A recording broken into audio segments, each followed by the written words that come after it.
करके बैठते हैं तो मन को सुकून मिलता है। तभी मन ये कहता है कि आपके चरणों की धूली ने मेरा भाग जगा दिया और मैं बड़ा भाग्यशाली हूँ, मैं खुशकिस्मत खुश नसीब हूँ कि आपने मुझे अपना लिया। नहीं तो संसार में है क्या, कुछ है? संसार में सुख है या दुख है? संसार में अगर सुख होता, संसार की चीजों में अगर सुख होता, तो फिर कोई मंदिर ना जाता, कोई गुरुद्वारे में ना जाता, कोई संतों के पास ना जाता। अगर संसार की वस्तुओं में सुख होता, संसार में सुख होता, मंदिर क्यों जाते हैं? कि कुछ पल का हमें हमारा मन शांत हो जाए, हमें कुछ पल की शांति मिल जाए। हम गुरुद्वारे में क्यों जाते हैं? कि हमारा मन शांत हो जाए। हम संतों के पास भी इसीलिए जाते हैं कि हमारी उलझनों का समाधान हो जाए। हमारा मन शांत कैसे होगा? वो अनमोल खजाना हमें मिल जाएगा। इसीलिए संत महापुरुषों के पास हम जाते हैं। और संतों ने एक ही निचोड़ निकाला है कि निर्धन कहे धनवान सुखी, धनवान कहे सुख राजा को भाई, राजा कहे महाराजा सुखी, महाराजा कहे सुख इंद्र को भाई, और इंद्र भी कहे सुख चतुरानन को, और चतुरानन यानी कि ब्रह्मा जी कहे सुख विष्णु को भाई। लेकिन तुलसीदास जी एक ऐसे संत हुए, उन्होंने निचोड़ निकाल दिया कि हरि भजन के बिना सारा संसार दुखी। सुख एक है हरि भजन में, नहीं तो पूरा संसार, पूरी दुनिया सब दुखी। वही सुखी जो हरि का दास है, हरि का भजन करता है, हरि का सिमरन करता है। बाकी पूरा संसार दुखों से भरा है, परेशानियों से भरा है, लेकिन हम नादान होकर जानते सब हैं कि हमें कुछ भी नहीं मिलेगा। पैसे के पीछे दौड़े या दौलत के पीछे सुख ढूंढते हैं, कहीं और जाते हैं कि हमें सुख मिल जाए, लेकिन ना धन में सुख है, ना ही संसार में सुख है तो प्रभु की भक्ति में, प्रभु के चरणों में। कई बार मन बड़ा उदास होता है कि एक ऐसी वस्तु है संसार में जो हमारे शरीर को भी खराब करती है, हमारे मन को उलझा देती है, हमारी आत्मा को परमात्मा से विलग कर देती है, लेकिन वहां बिना बुलाए लोग जाते हैं। जानते हो क्या चीज है वो? दारू का ठेका। जहां किसी को बुलाना नहीं पड़ता, जिसे नशे की आदत होती है, जो पीता है उसे बुलाना नहीं पड़ता, वो खुद ही जाता है ठेके पर लेने के लिए कि मुझे कुछ पल का चैन मिल जाए शराब पीने से। लेकिन एक सत्संग ऐसा है, बहुत बड़ी विडंबना है ये, कई बार मन उदास हो जाता है कि बार बार बुलाया जाता है सत्संग में कि जुड़ो प्रभु के चरणों में जुड़ो, वहां बुलाने पर ही नहीं आते। वही आते हैं जिन पर विशेष कृपा गुरु महाराज की होती है, वही जिन के चरणों में आते हैं। और इतना आसान भी नहीं है उनके चरणों में बैठना। वो एक महान शक्ति है, त्रिलोकी के नाथ हैं। हम उनके चरणों में बैठे कोई आसान बात नहीं है। हमारे अंदर, हमारे मन के अंदर कोई ना कोई भाव ऐसा है, हमें समझ में नहीं आ रहा। हम प्रेम करते हैं या अपनी कोई इच्छा पूरी करवाने के लिए उनके चरणों में आए हैं, हमें कुछ नहीं पता, लेकिन है कोई ना कोई भाव, तभी उन्होंने बुलाया। तभी उनके चरणों में बैठे। सत्संग में रोज कोई नहीं आ सकता, वही आता है जिन पर कृपा होती है। बिन सत्संग विवेक न हुई और राम कृपा बिनु सुलभ न सोई। सत्संग के बगैर विवेक नहीं जागता और विवेक तब जागता है जब प्रभु की कृपा होती है। जब हमें ज्ञान होता है कि सत्संग में जाने से मेरे मन की वृत्ति, मेरे मन की जो मलिनता है वो धुलेगी, मेरी चित्त वृत्ति जो बाहर फैली है वो अंतर्मुख तभी होगी जब मैं सत्संग में जाऊंगा। और सत्संग की बहुत बड़ी महिमा है। कलयुग केवल नाम आधारा, सिमर सिमर नर उतरहि पारा। हम रोज गाते हैं। सत्संग की महिमा क्या है? तुलसीदास जी ने भी हमें बता दिया। राम बुलावा भेजया, दिया कबीरा रोए, जो सुख है सत्संग में वो वैकुंठ ना होए। जब राम जी का बुलावा आता है तुलसीदास जी के पास, तो तुलसीदास जी कहते हैं कि वहां पर सत्संग होगा, वहां पर राम की कथा सुनने को मिलेगी।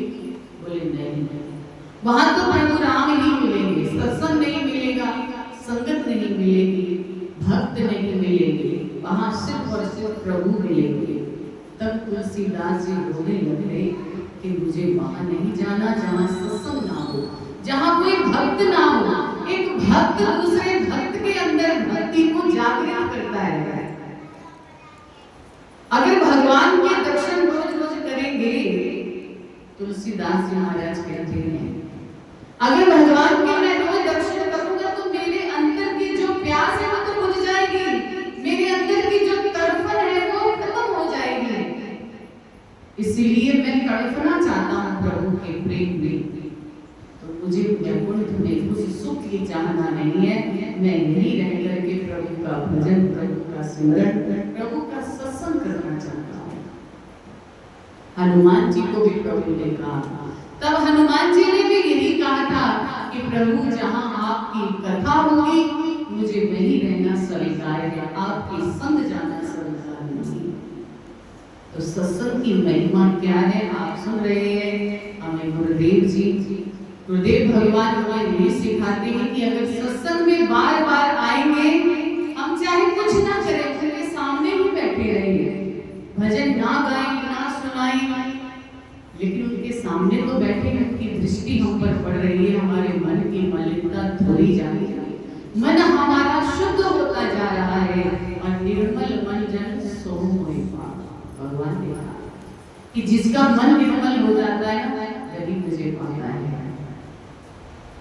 एक बार ऐसे कोई भक्त सत्संग में आए। सत्संग की समाप्ति के बाद संतों से कहता है, बाबा मैं सत्संग में आया लेकिन मुझे कुछ समझ में नहीं आया। संतों ने कहा कितनी बार आए? बोले 2-3 बार ही आया। बड़ी लंबी छुट्टियों के बाद 2-3 बार ही उस सत्संग में आ पाया। तो संतों ने कहा कि अगर आप पानी की टूटी को पूरा खोल दोगे और गिलास उसके नीचे कर दोगे तो क्या पानी उसमें भरा जाएगा? आप भी जब घर की टूटी बड़ी प्रेशर के साथ उसे खोलते हो और गिलास उसके अंदर नीचे करोगे तो पानी उसमें भरा नहीं जाएगा, प्रेशर से बह जाएगा साइड में। ऐसे ही हमें टूटी में से अगर जल पीने के लिए भरना है तो उसको स्लो खोलना होगा, उसको धीरे धीरे खोल करके बड़े प्यार के साथ गिलास को भर करके फिर अपने प्यास को बुझाना होगा। अगर हम बड़ी तेजी के साथ सत्संग में आए, 1 बार आए 2 बार आए और हमें ज्ञान प्राप्त हो जाए, हमें अंदर से सब कुछ दिखने लग जाए, हमें ज्ञान होना शुरू हो जाए कि प्रभु की महिमा क्या है, तो इतनी जल्दी नहीं, ये प्रेशर है, इतनी जल्दी नहीं, धीरे धीरे धीरे धीरे जब आते रहेंगे तो समझ में सब कुछ आता है। कहते हैं कि 12 वर्ष तक करो संतों की टोली, 12 वर्ष तक रहो संतों की टोली, तब जाकर के सीखो एक बोली। संतों की बोली तब समझ में आती है जब 12 वर्ष तक उनके चरणों की सेवा करते रहे, वो भी एक ही उनकी बोली समझ आएगी। नहीं तो जो के लग के बात बात में बात, त्यों संतन की बात बात में बात। जब हम आश्रम में आए, गुरुदेव जब सत्संग फरमाते थे तो कुछ भी समझ में नहीं आता था। धीरे धीरे समझते समझते उनके चरणों में बैठते बैठते रोज सत्संग सुनते सुनते अब कुछ जाकर के थोड़ा सा पता चला है। अभी भी पूरा ज्ञान नहीं हुआ। ज्ञान तो एक अथाह समुद्र है, उसकी बमाइश तो कोई कर ही नहीं सकता। अभी भी हम अपने आप को कहते हैं पूरे 27 वर्ष हो गए महाराज जी के चरणों में रहते रहते, अभी भी कहते हैं कि हमें कुछ नहीं पता, कुछ सीख ही नहीं पाए अभी हमें। और एक दो बार सत्संग में आकर के अगर हम विचार करें कि हमें सब कुछ अभी मिल जाए तो ऐसा नहीं होता।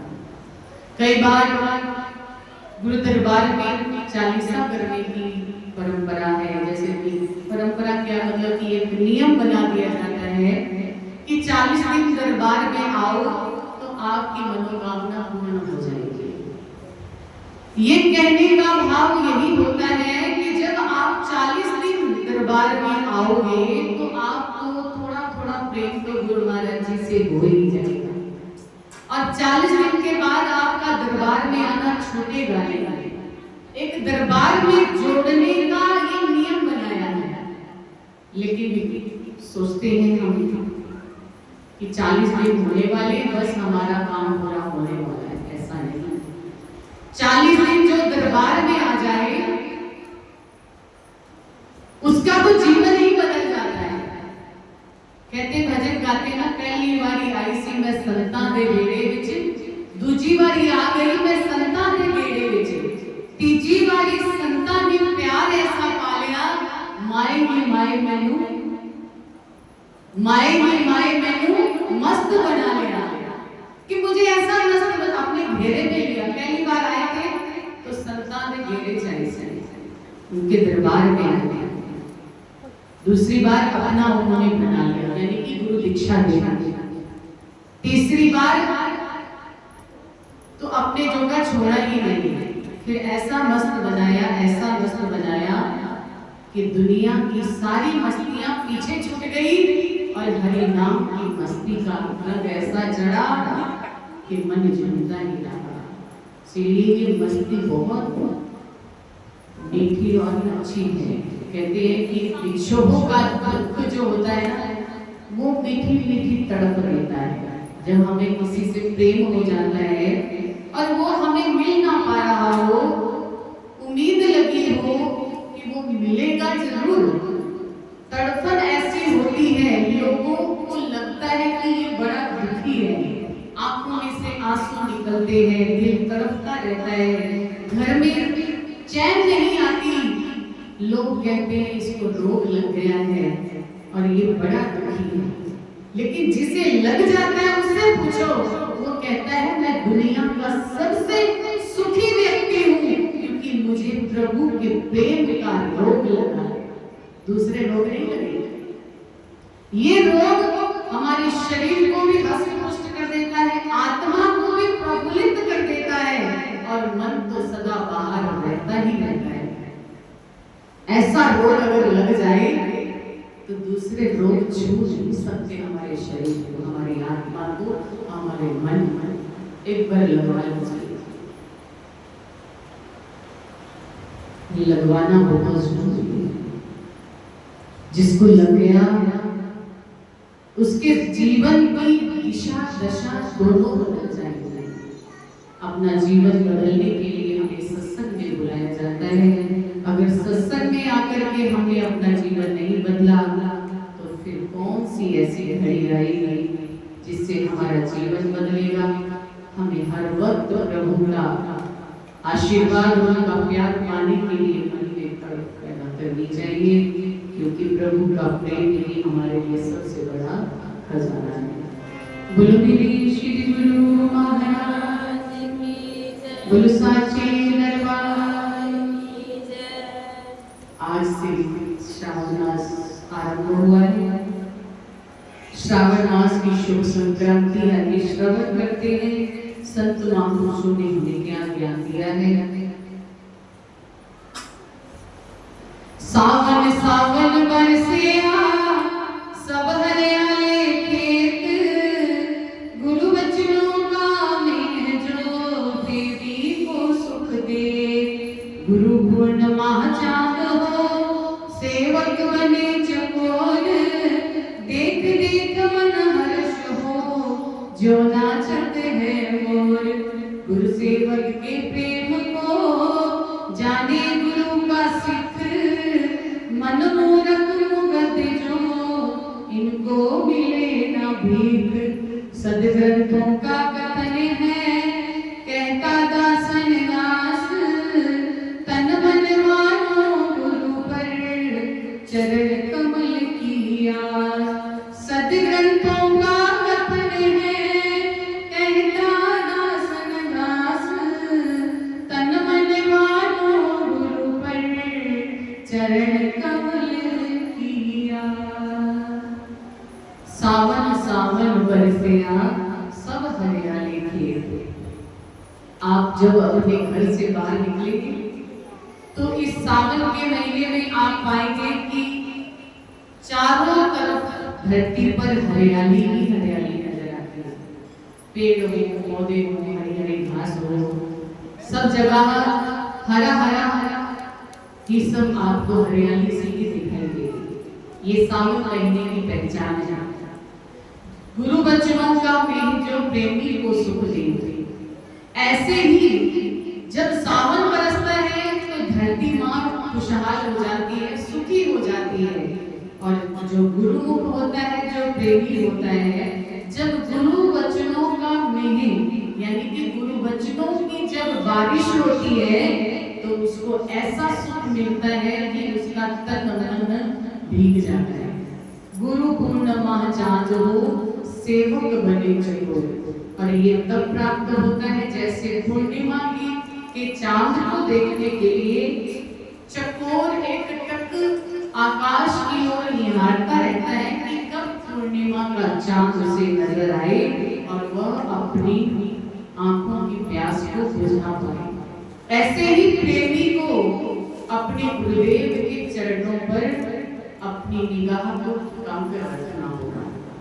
देख देख मन हर्ष हो जो नाचत है मोर।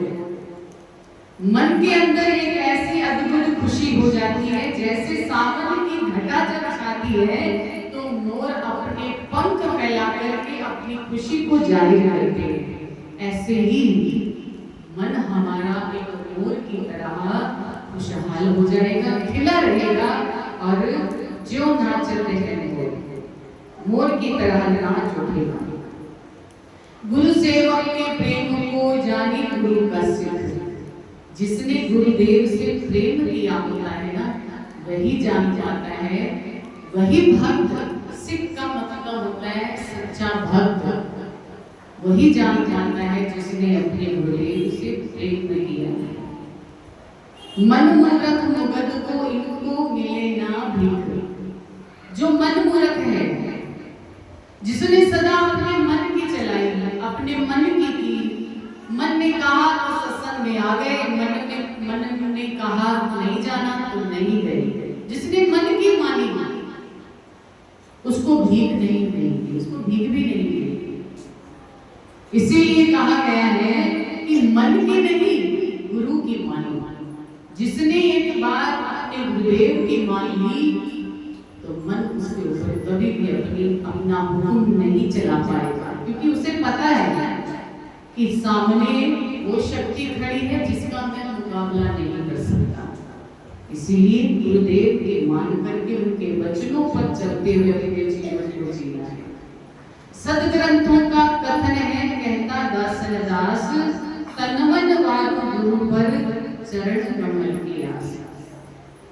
ग्रंथों में भी लिखा है, संतों ने भी कहा है और दासों के दासों ने भी कहा है मैं अपने गुरु पर तन मन मान मुझे तो बस सिर्फ अपने गुरुदेव के चरणों की ही हासिल है। मेरे गुरुदेव के चरण ही मेरे लिए सारी सृष्टि की सबसे बड़ी दौलत है। अगर उनके चरण स्पर्श करने मिल जाए तो समझ लो मैंने सबसे बड़ी दौलत को प्राप्त कर लिया है। एक सच्चे सेवक के लिए ये बहुत जरूरी है।